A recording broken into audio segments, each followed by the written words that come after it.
April 1973.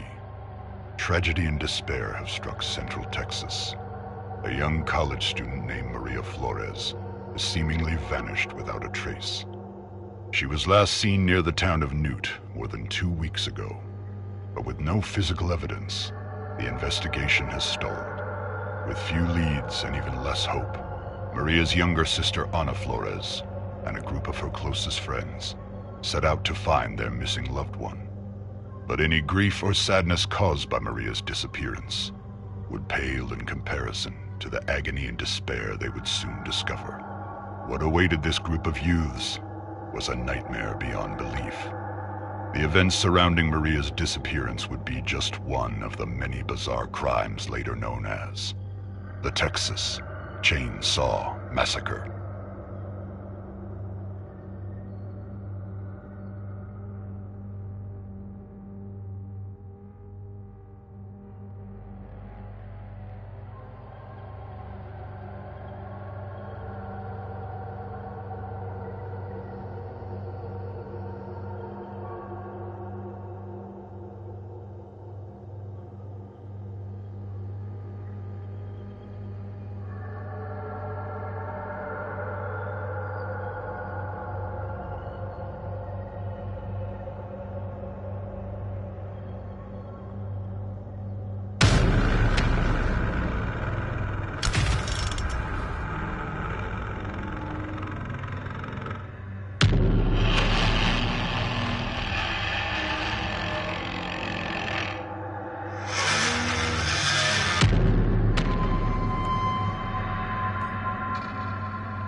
Booty shorts. A lot of shots were set up on the fly during principal photography by Daniel Pearl and Toby Hooper. One such shot, that Hooper would years later call the best shot in the film, was no exception. That shot, of course, being the iconic shot of Pam approaching the family house.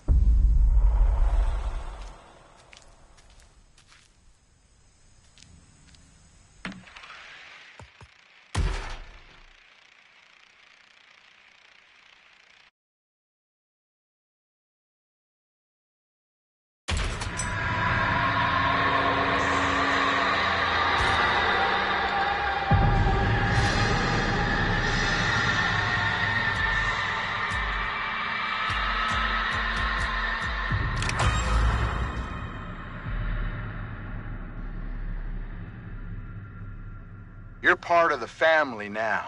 It's up to you to secure the property and stop victims from escaping.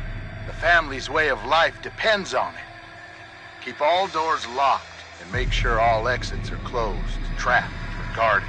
Make sure to monitor crucial pieces of equipment like generators, the fuse box, and the water valve pump.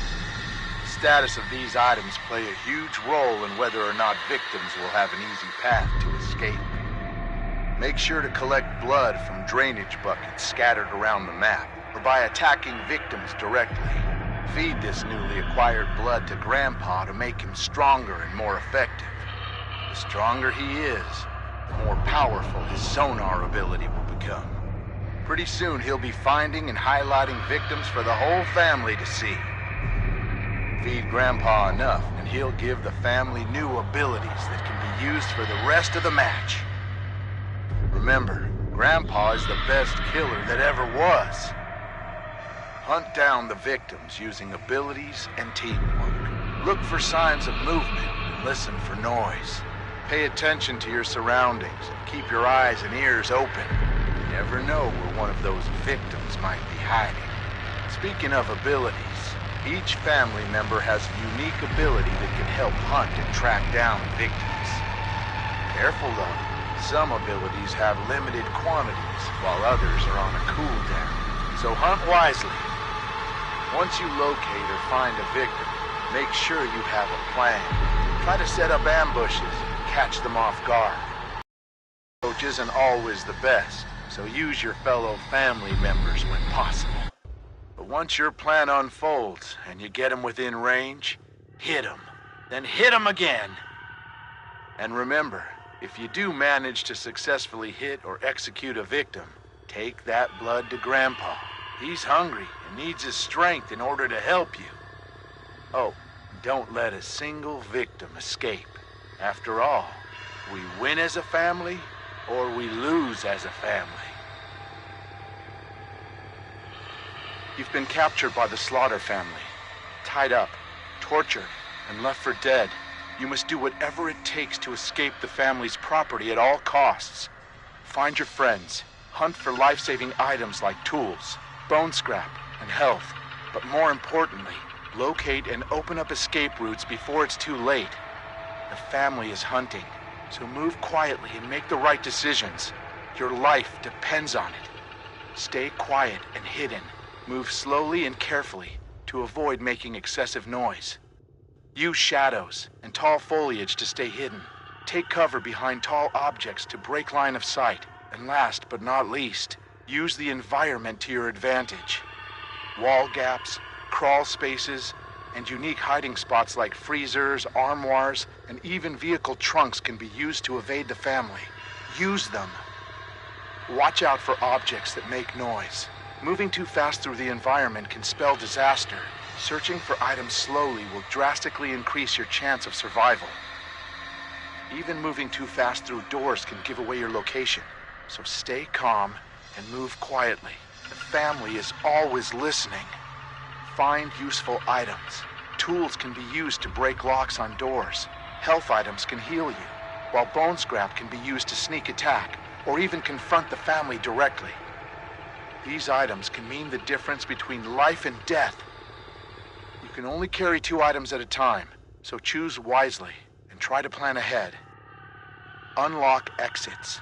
The heavy metal doors almost always lead out of the basement. Find and open them. Once upstairs, keep moving if possible. There are multiple escape routes located on the outer edges of the property, so find a way to open them.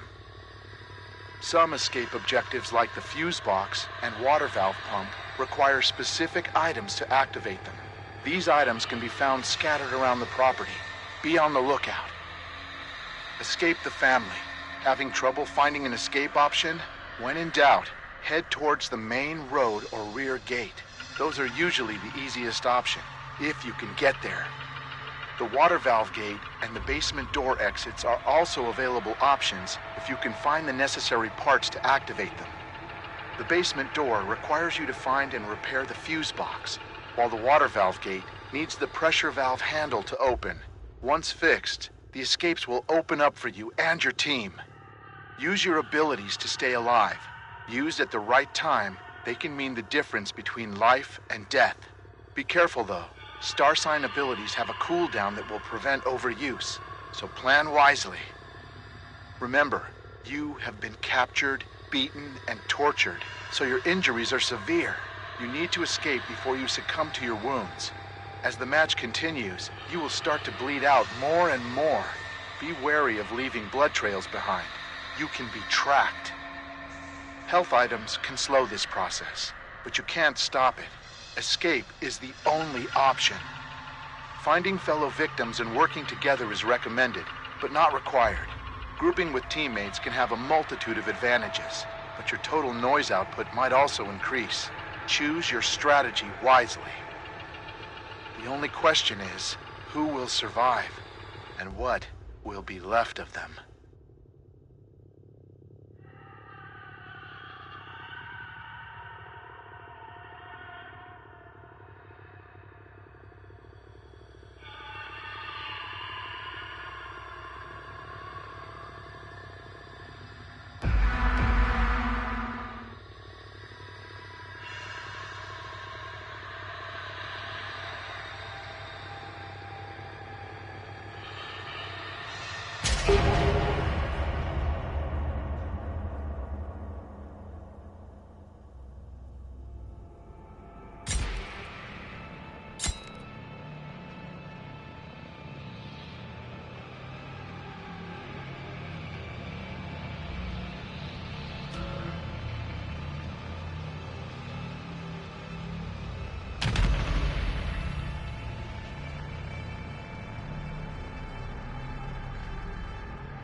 Details have emerged in the grisly string of murders that littered Interstate 40 during 1971 and 72. Known only as the Terror of I-40, authorities say an unidentified woman spent years hitchhiking from Texas to California, where she viciously murdered several truck drivers and 3 other young women along the route. Billy Jasper of Winslow, Arizona, claims he likely had an encounter with the assailant at his home over a year ago. Jasper says a young woman in her 20s approached his home seeking water. But after a few minutes, the woman allegedly became irate with Mr. Jasper's line of questioning. Eventually, the unidentified female started to attack Jasper with a razor blade. He was able to defend himself until the attacker eventually fled.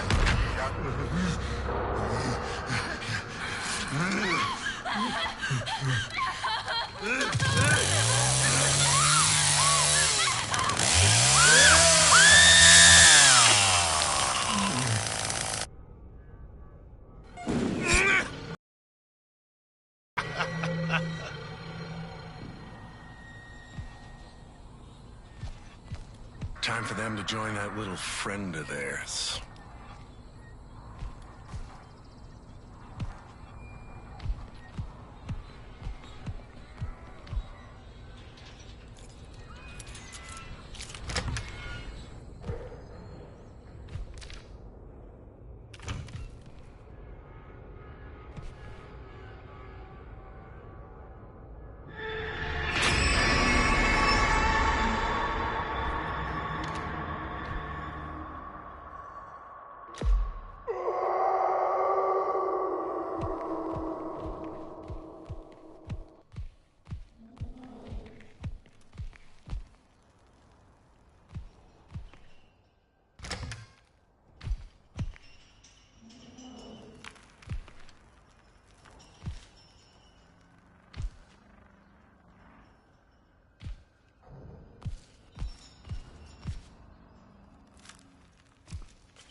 home invasions throughout Bell County have turned into a search for a known fugitive.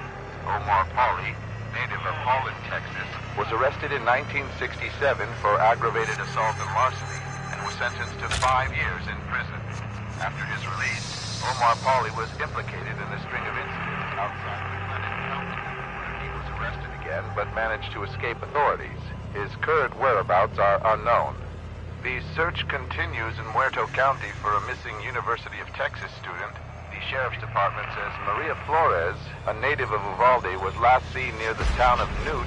The vehicle was recently discovered abandoned, with officials reporting no signs of foul play. Authorities are hopeful that the expanded search into the nearby communities of Harlow and Chinatown will unearth the leads. Family and friends are urging anyone with information regarding her disappearance.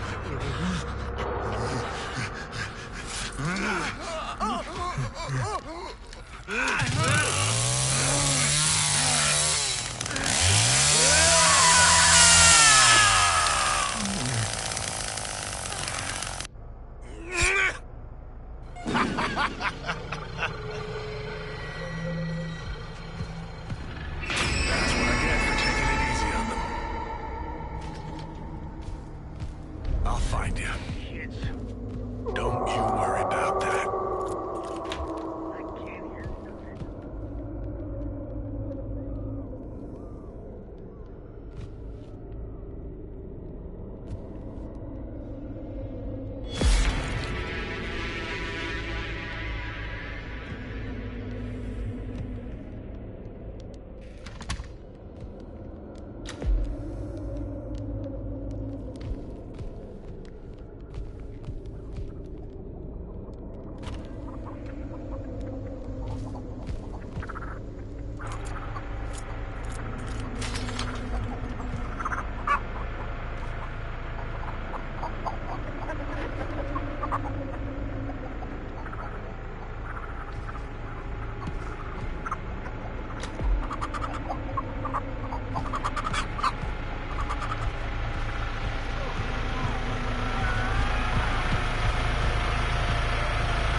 I know you around here somewhere.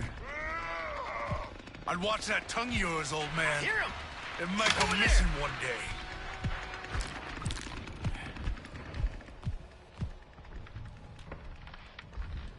Damn kids.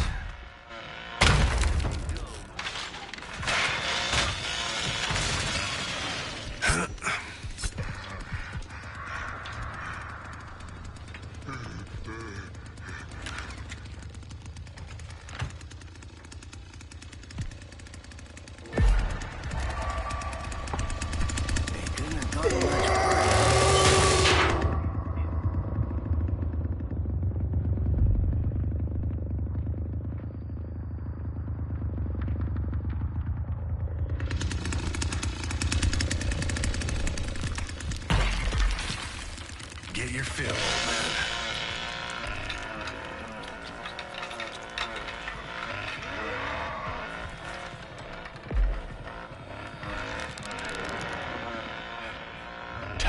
to play.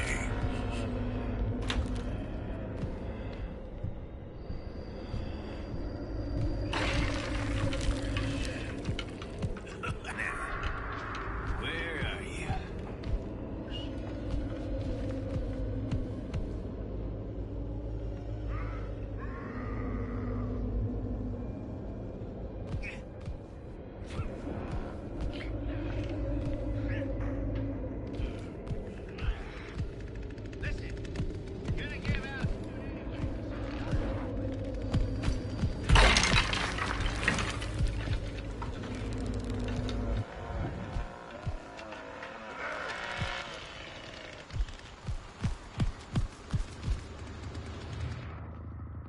You better not be messing with Grandpa.